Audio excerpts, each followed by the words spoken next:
Natal saatnya kita berbagi hati dengan cinta dan kasih sayang. Saatnya kita berbahagia karena penyelamat kita sudah lahir. Shalom jemaat yang dikasihi Tuhan. Suatu sukacita saya Ellen Novani dapat menjumpai Anda kembali dalam Aba News Update minggu ini. Natal adalah kelahiran Kristus, di mana Allah menunjukkan kasih-Nya yang begitu besar bagi seluruh umat manusia. Kami mengajak seluruh jemaat untuk menghadiri ibadah perayaan Natal pada hari Minggu tanggal 25 Desember 2022 pukul 9 pagi di lantai 3 dengan tema Tegar Bersama.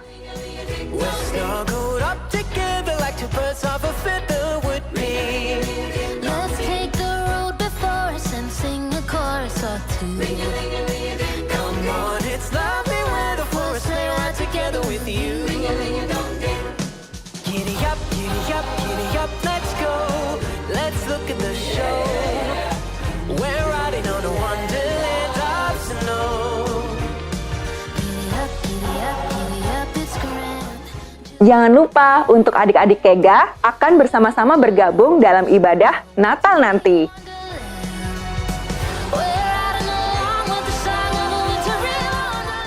Dalam Yesaya pasal 9 ayat 5 sampai dengan 6. Sebab seorang anak telah lahir untuk kita, seorang putra telah diberikan untuk kita. Lambang pemerintahan ada di atas bahunya, dan namanya disebutkan Orang Penasehat Ajaib, Allah yang perkasa, Bapa yang kekal, Raja damai. Besar kekuasaannya, dan damai sejahtera tidak akan berkesudahan di atas tahta Daud dan di dalam kerajaannya. Karena ia mendasarkan dan mengkokohkannya dengan keadilan dan kebenaran dari sekarang sampai selama-lamanya. Selamat Natal! Semoga kehidupan kita dan keluarga selalu dipenuhi dengan cinta kasih dan damai. Demikian Aba News Update dalam minggu ini. Segenap kru yang bertugas mengucapkan Selamat Natal dan Selamat Tahun Baru 2023. Tuhan Yesus memberkati.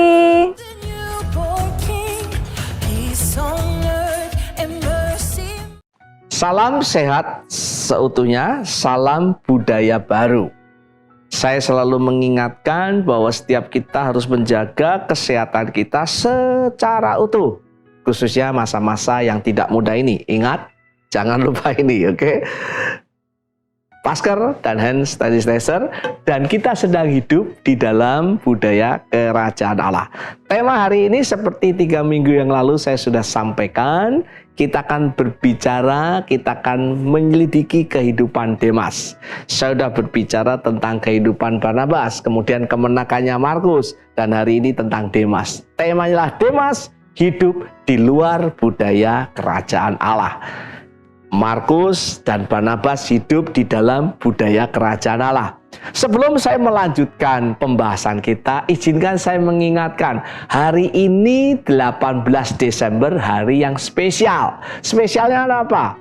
Karena hari ini kita sedang mengikuti, kalau Bapak Ibu yang ikut di onsite, kan kita ini kan di online nih, di onsite kita sedang disebut ada selebrasi perayaan the God Faithfulness, atau kita sedang merayakan tentang kesetiaan seseorang di dalam pelayanan, di dalam kepimpinan, yaitu Pak Petrus. Kita sedang merayakan karena Pak Petrus itu sudah berusia 70. Sebenarnya di Apolov ini ada ada perayaan ketika seseorang mencapai 65, dia setia dengan pelayanan pada Tuhan, kita melakukan perayaan. Tapi karena COVID dan memang usia Pak Petrus sudah lewat, maka sedikit agak terlambat ya. Kita melakukan perayaan hari ini bagaimana tentang kesetiaan, tentang ketaatan, tentang komitmen kepada pelayanan, apalagi Pak Petrus sebagai penatua. Nah, makanya saya membahas tentang Demas. Kalau kau jadi ikut seperti Pak Petrus, ikutilah. Tapi hari ini kita melihat kenapa seorang tidak bisa setia, ya, kenapa orang bisa gagal hidupnya. Nah, sebelum saya belajar tentang Demas, apapun yang saya lakukan, saya ingin mengingatkan selaras dengan visi, misi, value. selaras dengan apa yang menjadi doa kita, mimpi kita bersama. Pastikan kita sedang menuju ke tempat yang sama. Kita sedang menuju ke Tabanan, naik mobil, ya. Kita menuju ke satu lokasi tertentu. Pastikan kita sama-sama di sana. Itu yang selalu saya katakan, saya ilustrasikan. Kita ingin bersama-sama menjadi murid Kristus melalui komunitas sejati yang memancarkan gerakan kasih Bapa surgawi. Kita pastikan kita menjadi murid, kita hidup di dalam komunitas menjadi berkat. Sehingga apa? Kerajaan Allah nyata dalam kehidupan kita. Dengan apa? Dengan nilai. Kita nilainya apa? Kita ingin membangun hamba dalam kasih Kristus. Nilai ini yang disebut budaya, ya. Kalau Mbah Google berkata budaya adalah suatu cara hidup yang berkembang dan dimiliki bersama, ya. Diwariskan dari generasi ke generasi. Cara hidup ini dianggap penting. Yang membedakan saya, keluarga saya, komunitas saya, jemaat lokal, bangsa ini dengan yang lainnya. Itu sesuai anjuran daripada Paulus kepada Timotius, ikutilah cara hidupku. Itu sesuai dengan anjuran Petrus kepada jemaat yang tinggal di luar Yahudi, tinggal di tanah Eropa, diaspora katanya. Miliki cara hidup yang baik di tengah-tengah orang yang bukan percaya, di tengah-tengah bangsa yang bukan percaya. Jadi budaya baru sebenarnya adalah cara hidup sesuai Alkitab, cara hidup sesuai dengan nilai-nilai yang kita percaya dalam konteksnya nilai-nilai apa love. Dasarnya ingat mengasihi Allah dan mengasihi sesama kita. Meliputi seluruh aspek kehidupan kita, roh, jiwa, dan tubuh kita.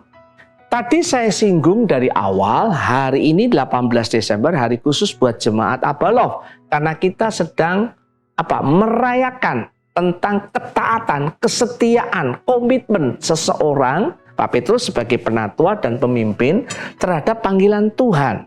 Ya, Pak Petrus itu selain penatua dia juga mentor saya. Jadi saya bisa melihat bagaimana kehidupan yang luar biasa. Tapi dalam kehidupan kita berkata, Pak Petrus, saya tidak seperti itu. Saudara hati-hati loh. Kalau kamu tidak seperti Pak Petrus, tetap setia, tahu akan milih yang lainnya. Yang hari ini kita belajar, Demas, ya. Saudara mau jadi Demas, lah ikutilah nasihat bagaimana cara hidup Demas. Makanya tema saya, Demas hidup di luar budaya kerajaan Allah. Kalau saudara ingin gagal, saudara ingin tidak maksimal kehidupanmu, saudara ingin hidup di luar kerajaan Allah, hidup budaya kerajaan Allah, ikutilah nasihat Demas. Mari kita lihat bagaimana Demas menurut catatan Alkitab. Filemon 1:23, Kolos 4:14, 2 Timotius 4 ayat 10, 3 ayat. Filemon berkata demikian, salam kepadamu dari Epafras, teman sepenjara karena Kristus Yesus. Dan dari Markus, Aristarkus, Demas, dan Lukas, teman-teman sekerjaku, kolegaku. Kolose 4 ayat 14, salam kepadamu dari Tabit Lukas yang kekasih dan dari Demas. 2 Timotius 4 ayat 10, karena Demas telah mencintai dunia ini dan meninggalkan aku. Demas atau ia telah berangkat ke Tesalonika, Kerkes telah pergi ke Galatia dan Titus ke Dalmatia. Kita akan belajar beberapa menit ke depan ini siapa Demas. Bapak Ibu Saudara sekalian, Demas bukan orang sembarangan. Demas disebut salah satu rekan sekerja Paulus. Di dalam pencatatan di Alkitab, dia disejajarkan dengan Lukas, dengan Markus. Saya ambil dua ini, ada Aristarkus dan yang lainnya. Lukas dan Markus ini bukan orang sembarangan.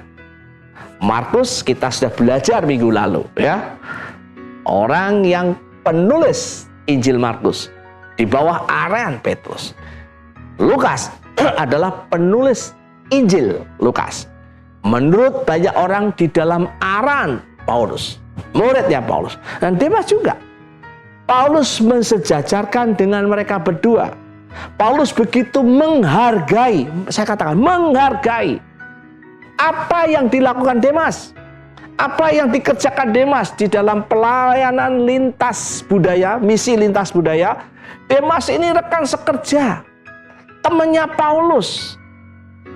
Mungkin boleh saya sebut, tidak ada catatannya, mungkin dia salah satu murid Paulus. Dimuridkan orang yang hebat, Demas. Keren banget nih Demas. Menurut saya ini tokoh, masa depannya luar biasa. Kalau saya bisa membandingkan dengan Rehabeam, anaknya Daud, itu dia orang yang punya fasilitas, kesempatan berkembang dengan luar biasa. Itu Rehabeam perjanjian lama, tapi akhirnya Rehabeam gagal. Kerajaan Israel menjadi pecah, Israel Utara dan Selatan. Demas itu juga sama, dikelilingi orang-orang hebat. Ada Markus, ada Lukas, Aristarkus, ada Titus. Itu orang-orang hebat. Hanya sayang dia gagal. Yang kedua, Demas menjadi bagian penting di dalam timnya Paulus. Sangat kemungkinan Demas cukup lama mengikuti Paulus. Jadi cukup lama nih. Bersama-sama dengan Paulus, bersama timnya Paulus. Pelayanan Demas bukan pelayanan sembarangan. Pelayanan Demas adalah pelayanan lintas budaya, pekerjaan misi. Kalau dulu orang Yahudi menangkan orang Yahudi, sekarang orang Yahudi Kristen, karena waktu itu Paulus dan Saulus tinggal di, atau Barnabas tinggal di Antioquia, mereka melakukan pelayanan lintas budaya. Jadi ini memang betul-betul special task force, pasukan khusus. Itu Demas. Catatan akhir hidup Demas. Kenapa saya tadi katakan cukup lama mengikuti Paulus? Karena dikatakan dalam 2 Timotius, di situ dikatakan 2 Timotius 4 ayat 10, Demas dikatakan mencintai dunia dan meninggalkan Paulus. 2 Timotius adalah catatan yang ditulis Paulus dalam bagian akhir hidupnya. Menurut para ahli Alkitab, 2 Timotius itu bagian terakhir dicatatnya. Mungkin sekitar tahun 70-an. Saya bisa dicek ya. Mbak Google bisa menjawab. Jadi Demas ini meninggalkan di akhir-akhir pelayanannya Mr. Paulus. Demas ini waktu meninggalkan dalam kondisi yang menurut saya dalam tanda kutip mungkin dewasa, mungkin sudah lama di pelayanan. Nah, bisa dibayangkan, sangat disesalkan dan disayangkan dia hidup di luar kerajaan Allah. Kita akan belajar beberapa hal di dalam kehidupan Demas. Kenapa Demas gagal? Kenapa Demas hidup di luar budaya kerajaan Allah? Dikatakan di situ jelas, Demas mencintai dunia. Dikaitkan kepergiannya ke kota Tesalonika. Bapak Ibu, tentunya ini bersifat tafsiran, penyelidikan Alkitab. Nah, kenapa saya ambil kata-kata di Alkitab ini, di 2 Timotius 4 ayat 10, Demas pergi ke Tesalonika. Lah, Tesalonika itu apa? Bapak Ibu mesti ngerti, ada kota-kota besar pada zaman itu. Alexandria, itu si Mr. Markus di sana. Menerobos kota besar, melayani kota besar. Tesalonika adalah salah satunya. Kota besar, Efesus kota besar. Dan Tesalonika pada waktu itu disebut kota yang maju, modern. Modern dalam arti apa? Ekonominya makmur. Jadi Demas pergi ke sana karena ada kemakmuran, ada hal modern. Dan Demas pergi ke sana kemungkinan dia ingin mencari kehidupan yang lebih nyaman, mapan. Zona nyaman yang ingin dia bangun. Karena di situ modern. Status ekonominya bagus, status sosialnya menjadi lebih bagus. Kenapa Paulus mengatakan Tesalonika? Karena Demas ingin ke sana, mencari kehidupan yang lebih mapan, lebih bagus. Kadang-kadang orang jatuh, hidup tinggal di luar budaya karena dia ingin lebih nyaman. Bukan tinggal di comfort zone, ya, tapi mencari zone yang lebih baik. Bahaya. Teman-teman muda, teman-teman yang lagi membangun karirmu, hati-hati. Ini bisa menjadi jebakan Batman katanya. Apakah kita ingin lebih makmur, ya, lebih modern? Ini hati-hati. Saya tidak anti kemakmuran dan modern, tapi hati-hati. Demas meninggalkan kehidupannya untuk mencari lebih baik, menyenangkan apa yang menjadi mungkin sesuatu yang dianggap kurang. Nanti kita bisa lihat ya. Hati-hati, ciri-ciri pertama meninggalkan mencari yang lebih baik, mencari yang lebih nyaman secara ekonomi, secara status sosial, karena Tesalonika itu kota besar. Kita lihat berikutnya, ditulis bukan hanya meninggalkan, bukan hanya mencintai dunia, dikatakan ia meninggalkan. Seperti yang dilakukan Markus dulu. Markus dulu pernah meninggalkan bersama Barnabas, bersama Saulus. Markus meninggalkan, tapi waktu itu Markus masih muda. Nah, Demas dicatat di 2 Timotius 4. Dia sudah lama mengikuti Paulus. Dia meninggalkan. Beda kondisinya. Markus masih muda rohani. Demas dia sudah cukup dalam kurti dewasa. Dewasa mungkin lama di pelayanan. Tapi dia bisa meninggalkan. Boleh dikatakan dia tidak setia kembali kepada pelayanannya. Terhadap apa? Mungkin saya sebut panggilannya. Nanti kita akan bahas lebih jelas lagi. Dengar, engkau lama di pelayanan, engkau lama di dalam komunitas, engkau lama di dalam pembinaan, engkau lama dalam mentoring, engkau tetap bisa meninggalkan, engkau tetap bisa mencintai dunia. Karena lama belum tentu. Ternyata ada, dosa-dosa tersembunyi, ada hidden sin, sehingga tidak terlihat. Nah, caranya terlihat bagaimana? Orang itu diuji. Saya bersyukur hari ini kita merayakan pengabdian kesetiaan Pak Petrus sebagai pembimbing dan penatua. Tanggal 18 Desember ini bisa melihat bagaimana Pak Petrus setia. Ya, kalau saudara ke rumahnya Pak Petrus itu masih kontrak atau Pak Ferdinand ya? Pak Ferdinand tetangganya, ya. Saudara, dia tetap berjuang. Tapi saya bersyukur Pak Petrus tetap tinggal dalam zonanya dia, bukan zona nyaman. Bersyukur untuk pribadi seperti beliau. Nah, Demas ini coba-coba cari yang nyaman, dia meninggalkan. Bahkan meninggalkan untuk mencari situasi yang kelihatannya lebih nyaman. Nah, ini berbahaya. Saya berharap setiap kita melihat hidup kita, apakah kau meninggalkan terutama panggilanmu, apa yang Tuhan mau dalam hidupmu. Mari kita lihat yang disebutkan meninggalkan, yang disebut dengan mencintai dunia. 1 Yohanes 2, 16, 17 supaya kita bisa mendapatkan prosesnya. Sebab semua yang ada di dalam dunia, yaitu keinginan daging dan keinginan mata dan keangkuhan hidup, Yohanes berkata, bukanlah berasal dari Bapa, melainkan dari dunia, mencintai dunia. Saya mengaitkan dengan Yohanes supaya kita dapat kejelasan. Dan dunia ini sedang lenyap dengan keinginannya. Demas orang luar biasa, sejajar dengan Markus, sejajar dengan Lukas. Tapi sayang keinginannya adalah keinginan dunia. Dan lenyap dengan keinginannya. Tetapi orang yang melakukan kehendak Allah tetap hidup selama-lamanya. Saya tidak tahu apa yang terjadi sebenarnya, tapi kemunduran Demas kemungkinan besar menjadi bahan pembicaraan. Karena dia di timnya, sejajar Markus, sejajar Lukas. Ini kejatuhan seorang bintang rohani dalam tanda kutip. Kelihatannya dewasa, ternyata tidak dewasa. Ternyata dia masih punya yang disebut keinginan daging, keinginan mata, keangkuhan hidup. Saya bersyukur Yohanes menulis proses ini. Demas gagal dengan kecintaan pada dunia, meninggalkan Paulus, meninggalkan, tidak setia. Nah, mari kita lihat apa yang disebut dengan keinginan daging menurut Yohanes. Keinginan daging kalau saudara nanti lihat, ternyata itu tidak dipimpin oleh roh. Tidak dipimpin oleh Allah.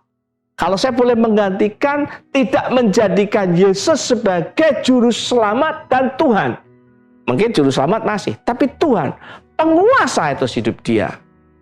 Bapak, Ibu, Saudara sekalian, apa yang menguasai kehidupanmu? Apa? Masa depanmu, ekonomimu, status sosialmu, mungkin keluargamu, mungkin pendidikanmu, mungkin pelayananmu.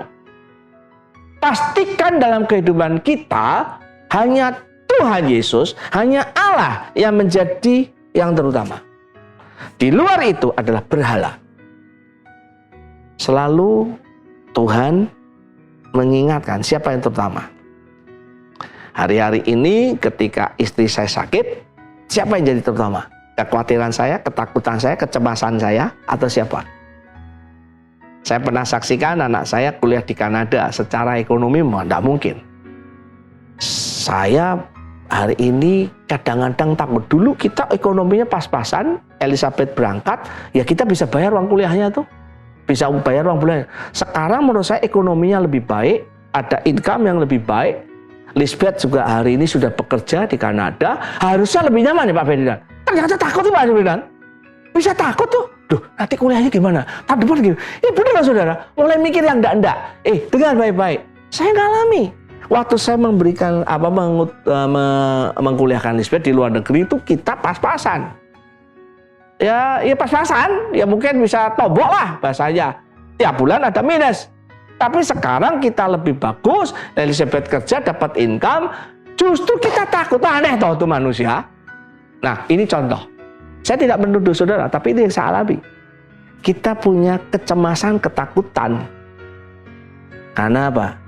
Kita tidak dipimpin Roh, tidak menjadikan Tuhan yang terutama dalam kehidupan kita. Tadi saya sudah membahas tentang keinginan daging. Apa yang disebut dengan keinginan mata? Kalau kita membaca di Efesus ada kata mata hati. Ya, mata itu untuk melihat.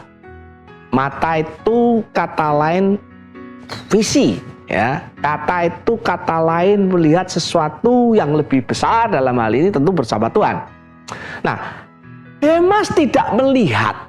Melihat apa? Melihat bahwa di Efesus katakan pengharapan tentang kuasa kebangkitan, pengharapan tentang kasih Allah yang luar biasa.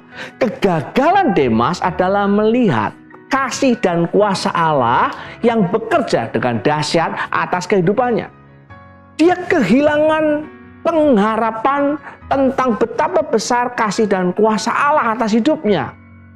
Kalau engkau gagal melihat kasih dan kuasa Allah, matamu tidak bisa melihat, mata rohanimu tidak bisa melihat, mata batinmu tidak bisa melihat, engkau akan gagal. Bersyukur kita punya pemimpin penatua bisa melihat, punya mata rohani yang jelas, sehingga kita bisa merayakan hari ini pengabdian Pak Petrus sebagai penatua dan pemimpin, sebagai pribadi, sebagai mungkin suami, sebagai ayah, kakek. Dan kita syukuri hari ini. Demas gagal melihat kuasa dan kasih Allah. Demas gagal melihat pertolongan. Tadi saya katakan kadang-kadang kita kurang 5.000 sama kurang 50 juta. Itu kadang-kadang lebih baik, kurangnya lebih banyak. Kenapa? Kalau 5.000 kita bisa, hutang siapa ya? Tapi kalau kurangnya 50 juta atau 50 miliar itu kita bingung. Kita nggak bisa hutang siapa-siapa. Hanya bergantung pada Tuhan. Setuju?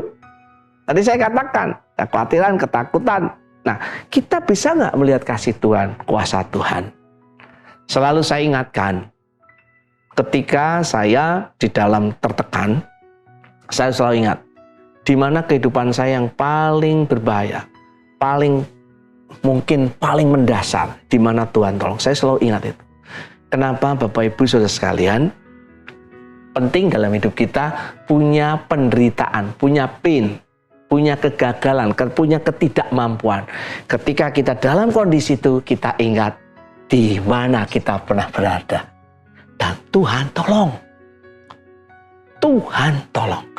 Kiranya setiap kita bisa melihat kasih kuasa Allah dalam karya di kayu salib untuk menolong kita.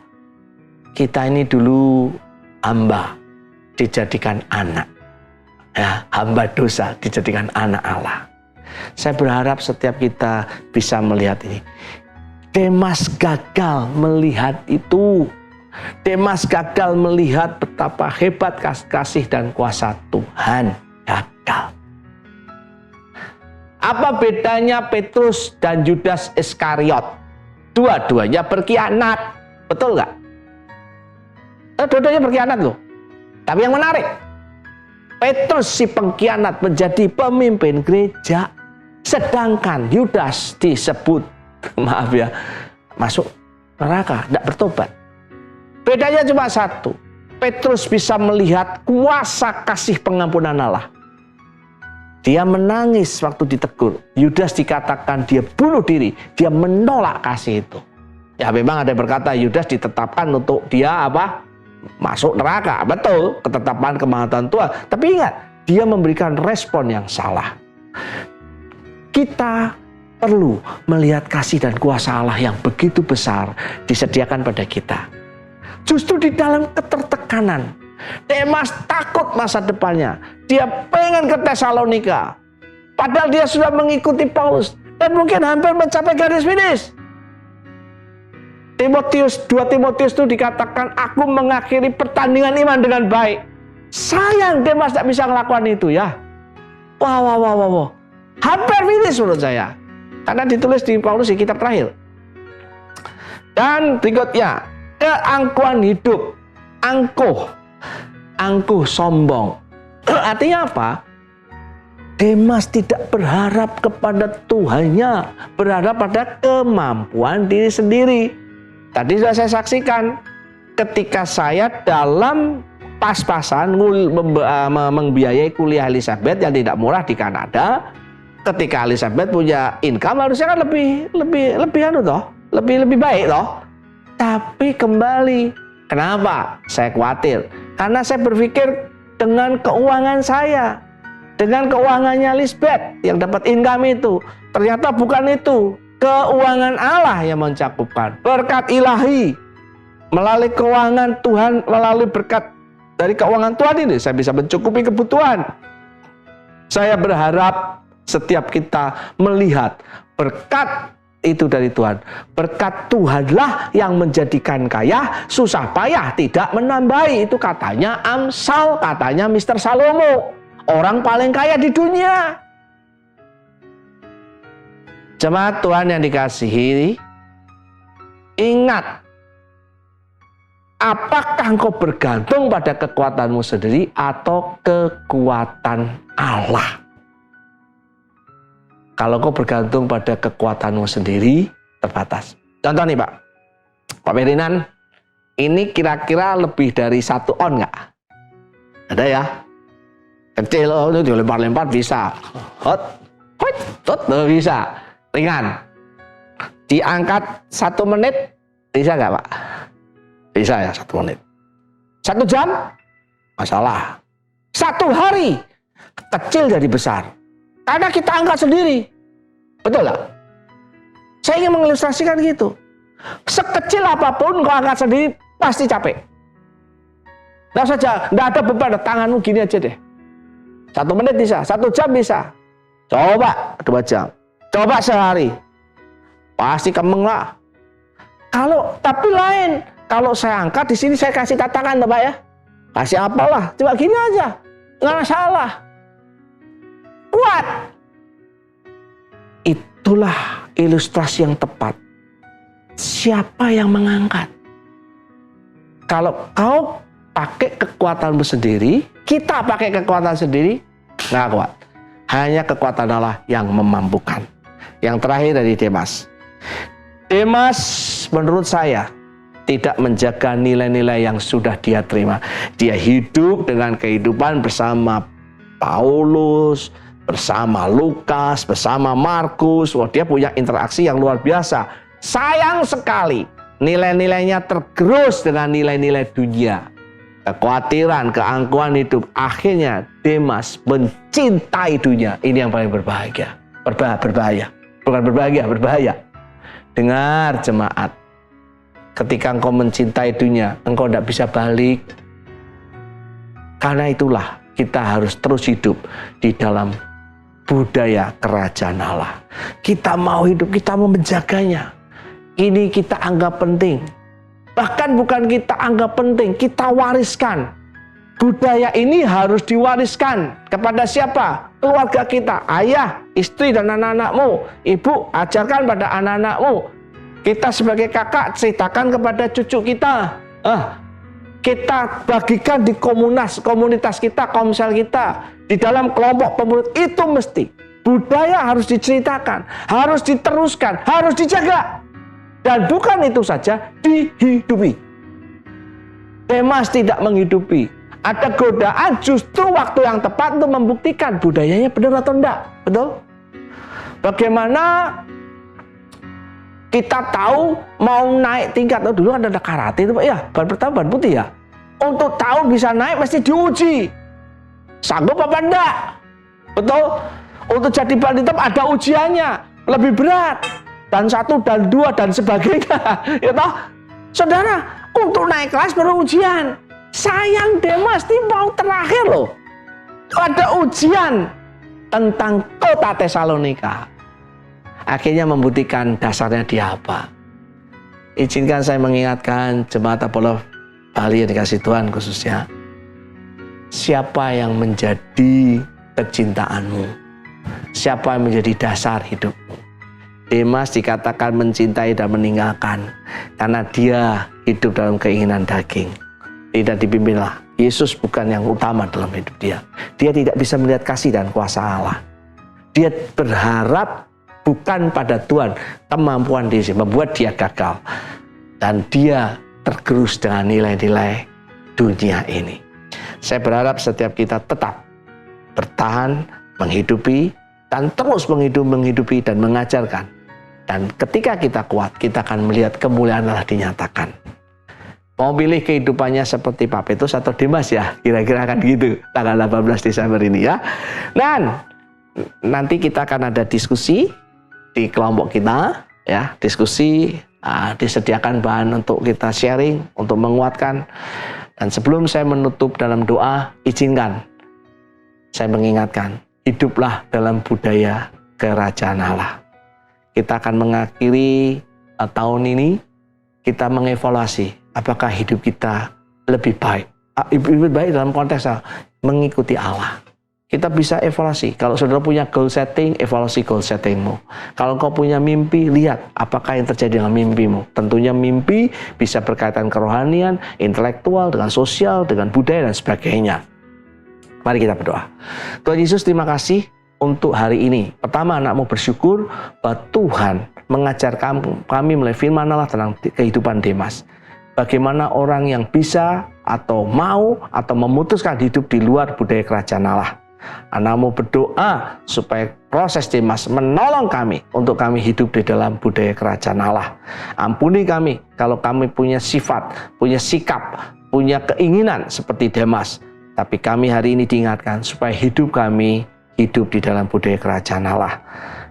Tuhan, firman ini tidak menghakimi siapapun juga. Tuhan ini untuk mengingatkan setiap kami supaya kami hidup seperti Kristus.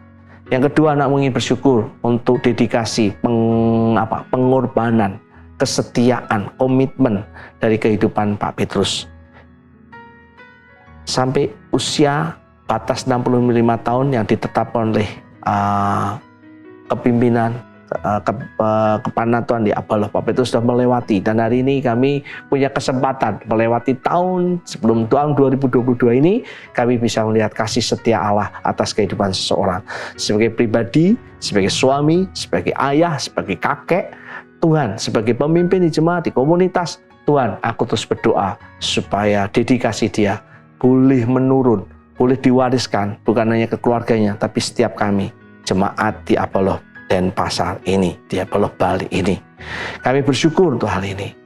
Kami menyerahkan apa yang sudah kami dengar, apa yang sudah kami lihat, yang kami rasakan dalam kehidupan Pak Petrus, dan terus pakai kehidupan dia. Mari jemaat Tuhan, angkat tanganmu, terima berkat dari Allah Bapa, Putra, dan Roh Kudus, berkat secara rohani, haus dan lapar persekutuan dengan Tuhan, hidup di dalam karya salib, berkat secara jiwani, damai sejahtera, sukacita, ketenangan, kebahagiaan dari Tuhan, berkat secara jasmani, kesehatan, keuanganmu, engkau terima semuanya hanya di dalam nama Tuhan Yesus Kristus. Setiap kita yang percaya berkata, amin. Tuhan Yesus memberkati. We're snuggled up together like two birds of a